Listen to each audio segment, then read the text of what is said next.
Série sur la prière 10, que faut-il prier? Partie 4. Rechercher la sainteté, la grâce, la foi et l'amour pour Dieu. Demande la sainteté.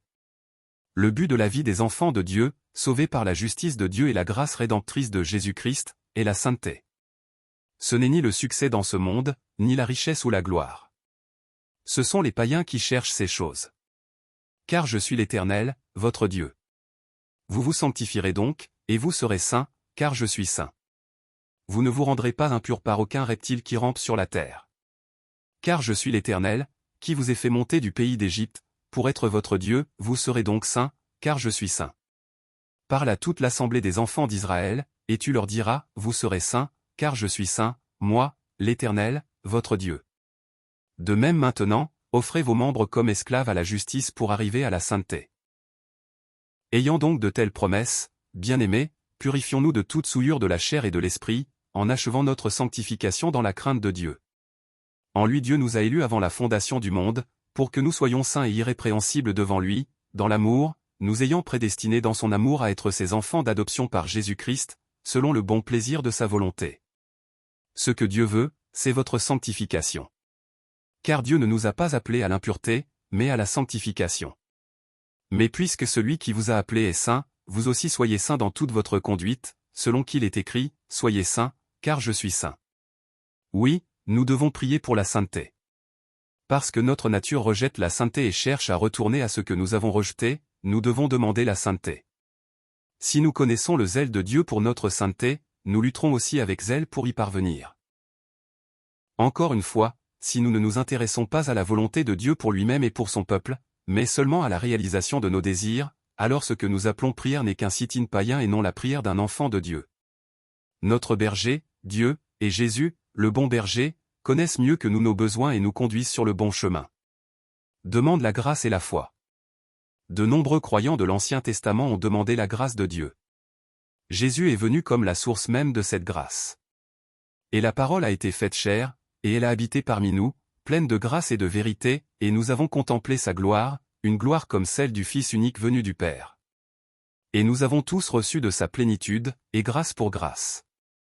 Car la loi a été donnée par Moïse, la grâce et la vérité sont venues par Jésus-Christ. L'avènement du royaume de Dieu et la venue du Saint-Esprit sont l'avènement de la grâce de Dieu. Cette grâce est Jésus-Christ, et elle est venue par lui. La grâce ne s'obtient pas par nos œuvres ou nos mérites, mais elle est un don gratuit de Dieu. C'est pourquoi c'est une grâce. Ainsi, les chrétiens doivent prier pour recevoir Dieu, pour que son règne vienne dans leur vie, pour la plénitude du Saint-Esprit, et de la même manière pour la grâce de Dieu. Nous devons prier pour que l'Esprit qui est déjà en nous agisse plus pleinement dans notre vie. Par cette grâce, nous recevons la foi. Car c'est par la grâce que vous êtes sauvés, par le moyen de la foi. Et cela ne vient pas de vous, c'est le don de Dieu. Jésus lui dit, si tu peux croire, tout est possible à celui qui croit.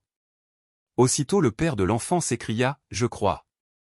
Viens au secours de mon incrédulité. Les chrétiens doivent demander la foi qui vient de la grâce de Dieu. Nous devons demander la grâce de croire que le Dieu Tout-Puissant et Parfait, notre Père, prend soin de nous. Nous ne cherchons pas la puissance pour vivre de manière mondaine ni pour jouir davantage du monde.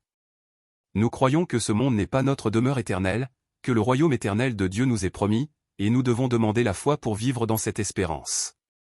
Lorsque les enfants de Dieu demandent la grâce et la foi, Dieu les leur accorde selon sa promesse. Demande d'aimer Dieu.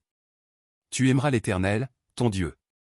Si nous sommes enfants de Dieu, alors il est incontestable que Dieu nous aime, et cet amour est une vérité éternelle et immuable. Toute la Bible peut être vue comme une déclaration de l'amour de Dieu envers nous, malgré notre état pécheur. Je veux chanter pour mon bien-aimé le cantique de mon bien-aimé sur sa vigne. Mon bien-aimé avait une vigne sur un coteau fertile. Quand Israël était jeune, je l'aimais, et j'appelais mon fils hors d'Égypte. L'Éternel sera ému de compassion pour son peuple. L'Éternel, ton Dieu, est au milieu de toi, un héros qui sauve. Il fera de toi sa plus grande joie, il gardera le silence dans son amour, il aura pour toi des transports d'allégresse. Je vous ai aimé, dit l'Éternel. Et vous dites, en quoi nous as-tu aimés? Ésaü n'était-il pas frère de Jacob, dit l'Éternel, cependant j'ai aimé Jacob. Même lorsque le peuple de Dieu était puni pour ses péchés, Dieu déclarait toujours son amour. Il a prouvé son amour en envoyant son Fils unique sur terre au moment choisi, et en venant lui-même établir son royaume. Nous, qui étions morts dans nos péchés et enfants de colère par nature, avons été vivifiés par la grande miséricorde de Dieu, à cause de son grand amour. Cet amour fut proclamé avant même la création, et c'est dans cet amour que le plan du salut a été conçu. Cet amour ne dépend pas de nos actions. Même si, comme Père, Dieu peut discipliner ses enfants à cause de leurs fautes, il ne retire pas leur statut de fils. Tout ce que Dieu fait pour nous commence par l'amour et s'accomplit dans l'amour. Nous devons donc aussi aimer Dieu. Et pour cela, nous devons demander à pouvoir l'aimer. C'est un commandement, mais que nous ne pouvons accomplir par nos propres forces. Tu aimeras l'Éternel, ton Dieu, de tout ton cœur, de toute ton âme et de toute ta force. Et maintenant, Israël, que demande de toi l'Éternel, ton Dieu? Sinon que tu craignes l'Éternel, ton Dieu, que tu marches dans toutes ses voies, que tu l'aimes, que tu serves l'Éternel, ton Dieu, de tout ton cœur et de toute ton âme.